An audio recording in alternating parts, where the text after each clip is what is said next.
Welcome to Scorched Earth and a general mid-month reading for the sign of Taurus, Sun, Moon or Ascendant for the last 2 weeks of April. I hope you're well. I'm using the Llewellyn Tarot for you today. Now, if you haven't seen these videos before, what I do for the mid-months is slightly different to what I do for the monthly reads. In the mid-months, what we do is look for the lesson. So,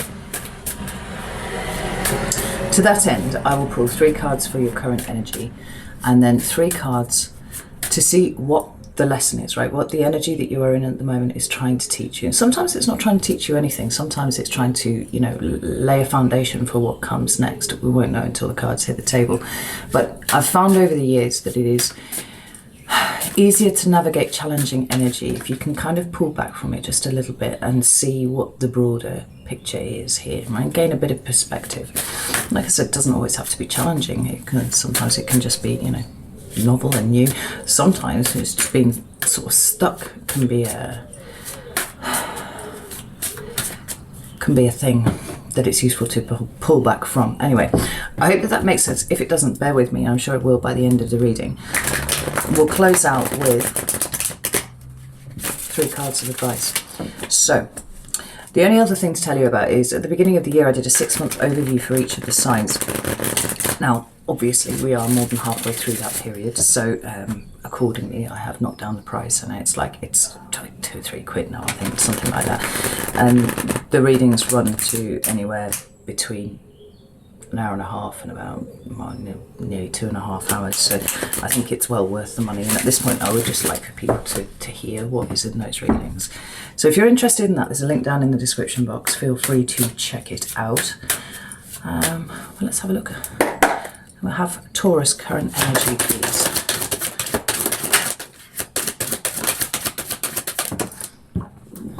So, the first card out is the 6 of Cups there. Sort of held it up funny because it came out sort of sideways, which is interesting, may or may not be relevant at some point. We've got the King of Swords there, Aquarian energy, and one more please. Thank you. Oh, we've got the Tower. That's interesting. So, the 6 of Cups for me is a card of the past. That's what it speaks about. It's it can sometimes be childhood. It can be, a kind of distant past. It can sometimes be past lives and soul connections. But it's here with the King of Swords. And this is quite interesting because they are quite opposite energies. There's a sort of nostalgic quality to the 6 of Cups that we do not, in any circumstances, get here with the King of Swords. The King of Swords is very much about kind of detached energy. I see the King of Swords as a bit of an arbiter, actually, making judgments about things, where the Queen is the one who sifts all of the information. She works out what is true, what is not, what is useful, what is not.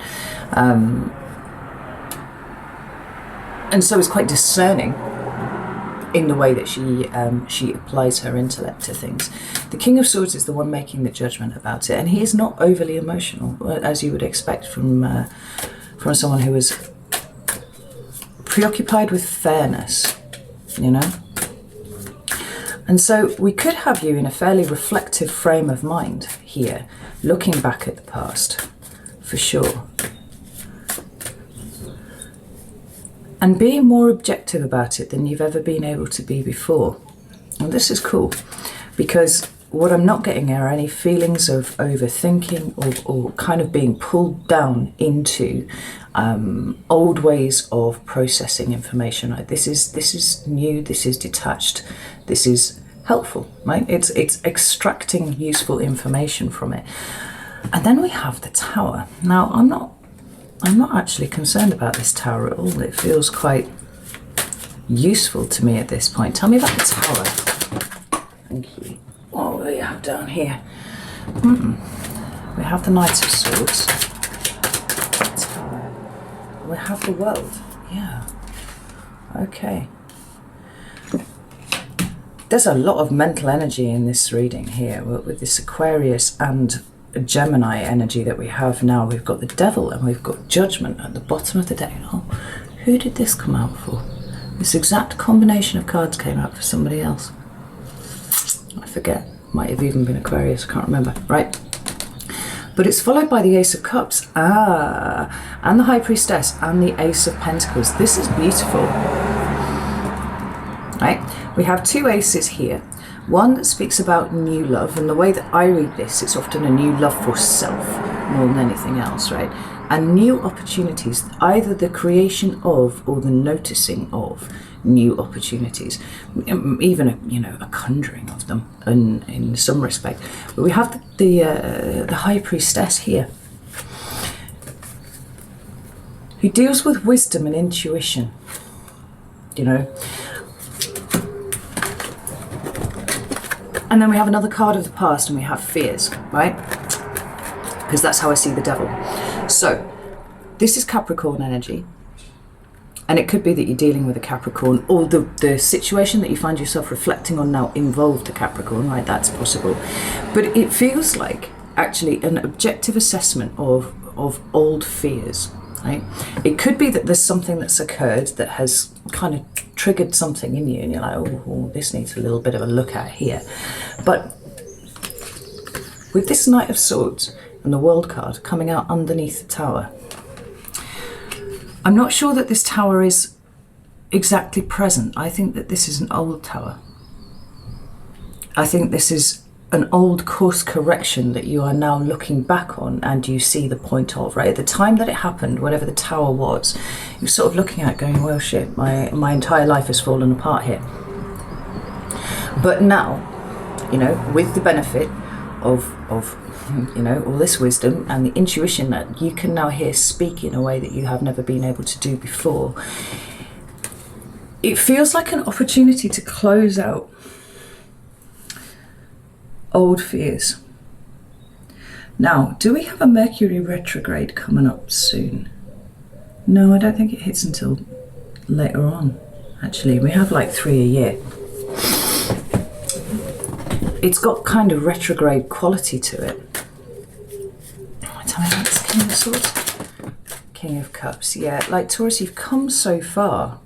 You really have. You know, we've got incredible emotional stability being shown here with the King and the Queen of Cups, respectively, and the Page of Pentacles. Yeah, it's sort of an energy where there's nothing happening, but there's an awful lot going on underneath the surface here for you. And it's like there is more to be mined from this situation now than possibly you could ever have managed at the time when you were in it, right? That distance that you're at now, it's almost like you're revisiting it, trying to pull more lessons out, and you know, closing out the cycle altogether seems to be the purpose of this, you know? So I didn't worry about the Tower. Because I do see the Tower as course correction, right? It's an adjustment in the path here somewhere.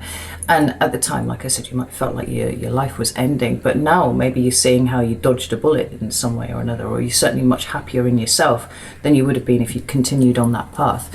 But it's interesting that there's this degree of reflection going on here. Let's have a look at the lesson. What's the lesson here for Taurus, please? What's the lesson for Taurus? Okay, thank you. Oh, this is beautiful. So we have the Eight of Swords at the bottom of the deck, and I think that this is really important here because it's followed exactly by the Two of Swords, right? There are lots of ways in which you have felt very stuck and very frustrated in your life, but mostly in your own head, right? And what the energy is showing you at the moment, right? What this reflective practice that you're engaging in with at the moment is showing you is that you were always worthy, Taurus. You were always worthy. And the biggest tragedy that's ever occurred in your life has not been the way that other people have treated you. It's the way that you felt that you deserved that in some way or another, right? Now, but some of you are going to kick back against that and go, well, I didn't deserve to be treated like X, Y, Z. But like, look at it from a broader perspective, right? On some level, whatever horrible things were happening to you, and I know, shut this fucking window, and I know for a lot of Tauruses it's been very distressing. because you were trapped in your own mind, it didn't occur to you that you could pick up your ball and fuck off home. Do you know what I mean? Like, I will not stand for this. I will not be treated like this. I am going, you know, these feelings of self-worth and self-love, you know, all of that kind of thing. Like, who the fuck are you? You don't get to treat me like this. Bye, I'm off, you know? One of the beautiful things about Taurus is that this enduring and almost endless loyalty that you have to people that you care about, right? Now, I've always said, if you really get to the point where you fucked off a Taurus and they're like, no, I'm done, like, you must have really, really cocked up, because you are so forgiving, right? And so much more compassionate with other people than you tend to be with yourself, that it actually makes a trap for you, because you'll just kind of fall into it and be like, oh, it's okay, I'll give them another chance because they did apologise, you know. And in whatever sense that this applies, and this could be you know, a romantic relationship, but it could be family members, it could be friends, it could be anything, even work, right? And so rather than removing yourself from the situation and going, no, I've had enough of this, I'm off now, it's always been that, just one more chance, just one more chance, you know. Because deep down, not only do you see the good in other people, probably more than is actually there quite often, but you fail to see the same in yourself, right? The reason that you're reflecting, like I said, is because you were always worthy of this, right? And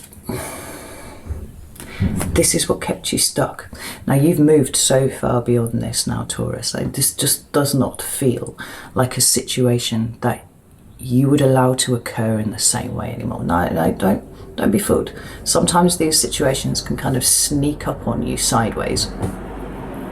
And because it's not wearing the same clothes as the last situation, then, you know, you don't see the red flags, you don't see it for what it is. Like I've spoken before about this kind of checklist of things that you don't want, and rather than focusing on the things that you do want. So then when, you know, something comes along and it doesn't check any of the don't want boxes, you're like, oh, well, it must be perfect then. Brilliant, that's fine. Except that there are huge glaring red flags. Like, I'm speaking from experience here. I've literally done this myself. So I've got an itchy ankle, got a scratch. And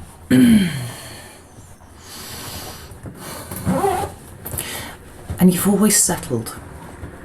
You've always settled for less than you deserve, right? And I feel like this energy here is showing you all of the ways that has happened. Because we're not going to let it happen again. And the reason I snickered was because the two cards that came out were the Ace of Cups and then the Knight of Swords again. Like, the Knight of Swords is this very fast movement towards something. And it can be, you know, communication of information to other people, but it can also be your thought processes. And it feels like the gathering apace, Taurus. You know, like I said, that there is more to be mined from this situation, you know, now than there ever was at the point that you were in it, because you were in it and you couldn't see it for what it is. And it's a really, really good use of the energy for you, particularly since you can maintain this level of objectivity about it now, right? We're not talking about internalizing the shit from old situations. It's like, right, what was going on here? What were the red flags, you know? It's such a studious approach. I would expect nothing less from you, Taurus. Like, I just I love my Tauruses, and you know what makes me laugh? Like, every time they turn up for personal readings, like 9 times out of 10 they've got a notebook, because they've been making notes and really, really studying themselves. I mean, it's glorious. Like, for me, doing the work that I do here, if everybody in the world took that kind of approach to themselves as people, we'd have nowhere near the amount of crap in the world, right? War would probably be finished and all that sort of thing, right? World peace. Because you do like a bit of harmony, you do like a bit of peace, right? That's what you're after. And it segues beautifully into this Four of Wands here. The Four of Wands is foundational energy. It's the construction of a new foundation, and it speaks about joy and celebration, and more than that, it speaks about home. But not in the traditional, you know, bricks and mortar sense, but that feeling of home that you have in here, you know, the people that surround you, the ways in which you can celebrate your life in the small ways, you know, find the sacred within the mundane. Tauruses have never had a problem with gratitude, and you probably understand more than most of the other signs the way in which it is possible to find the sacred in the mundane, right? But what we've got here is you embodying this in an entirely different way. Like, this isn't intellectual, this is kind of this is a soul knowledge here, and I love it, right? Because it's so fresh. All of it's so fresh. We've got, you know, the Ace of Cups that's turned up twice for you. We've got the Ace of Pentacles. We've got you really putting it into practice in the way that you live here.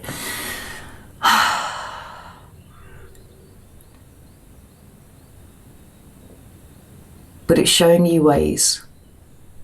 Like I said, that there's more to be mined from this situation, and it's showing you ways in which you can construct this new paradigm for yourself in a way that is Four of Wands energy rather than Tower energy, you know. When whatever happened, happened, and possibly it was a succession of happenings, you know, where everything felt like it was going wrong. It did pull that Tower down. And that was good. It needed to happen. But now we've got an altogether more calm scene. You know, there's still water there, there's still emotion there, but there's something really solid, right? That's not getting hit by lightning anytime soon. That's not, you know, going to turn into a raging torrent. It's managed. You are managed, right? You're managing yourself. And it's, I love it. I absolutely love it. And you're not going to let yourself get trapped by your own brain anymore, right? You're not going to fall into that pit in the same way that you used to. God, I love this, Taurus. You know, like if I was in the business of giving out gold stars, you know, like you've really done your homework on yourself, and you continue to do so. This is the thing that I really, really like, right? I'm showing you how to do this, but you're the ones who are actually picking up the baton and running with it. And it's absolutely magnificent. Oh, God, it makes me feel a little bit emotional, I'm not going to lie. Right, give me 3 cards of advice, please, for Taurus. Thank you. That's the first one. Wheeled off down there.